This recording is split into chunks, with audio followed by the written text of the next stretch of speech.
he's obviously talking about CS, yeah, and he says it's not African, and it should be considered the last option for delivery. I mean, why? Why are we thinking like this, Doc, if I could start with you? I would not say that's true. I don't think it should be considered as a last option.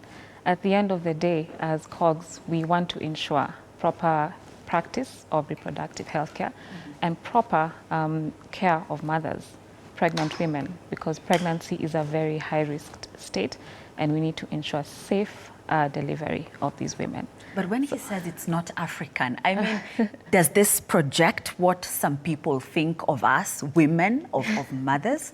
What is African? I mean, who said that this is how African women should deliver? So, like the African culture, and what most people say is that, like the woman should undergo like pain, like during childbirth, like to say that you're a strong woman, you're a strong African woman.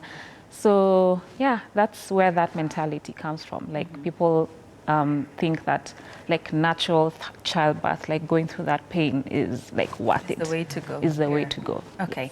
Minnie, such comments, I'm curious about how they make you feel, particularly because you're here, because you've had CSs, right? Yeah. What do you make of this? Sometimes I get very angry. Yeah, because it looks like us who went through CS, we didn't want to feel the pain, but that's a lie. Because when I look back, when I was giving birth to my first kid, I had a placenta previa and my baby was in breech. So of course, I couldn't give birth naturally.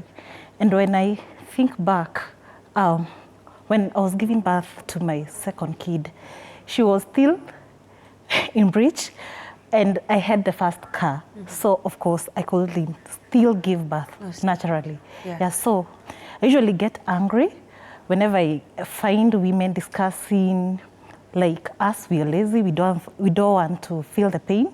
It hurts me kinda. That is not the case. Yes. Yeah. And Minnie, from what I'm getting, you clearly pretty much did not have a choice, you know, but to have a CS. But when you got pregnant, when you learned that you're pregnant, of course, you're going to have this baby in 9 months, did you envision a CS or a natural birth? I mean, if you were to choose between the two, which one would you go for? For my first baby, no. I didn't even think I was to get a CS. A CS, yeah. Because in our family, I'm the first one, and of course, it seems like I'm the last one. So I didn't think about me getting that cut. No, never. The second one? The second one, it was like almost automatic. I was to get the cut because I had the previous car. So automatically I was to get a CS. So I was waiting for it. Yeah. All right. I shall come back to you to get to know more of your story because, of course, the discussion tonight is on aftercare, and that is where you come in, Minnie, but I shall come back to you. Doc, when I started the show tonight, I had some statistics from the World Health Organization, which pretty much say that more than 1 in 5 childbirths, that is 21%, are as a result of CSs, and this number is projected to increase by 2030. We should be at 29%, yeah? And WHO is talking about some unnecessary CSs, yeah? But before we get there to these unnecessary cesarean sections, let's talk about the numbers, and particularly in Kenya. Do we see cases of, you know, where a woman, a mother walks in and says, I want a CS, even though for not, you know, valid reasons?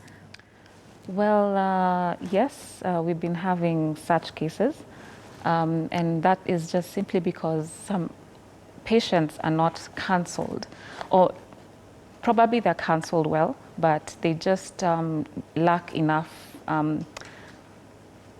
awareness regarding you know, deliveries and birth preparedness. So some women are do not opt to undergo a normal vaginal delivery because of fear of pain. Yeah. And you know, you've mentioned it, and it's here. Tocophobia, I hope that's the correct pronunciation.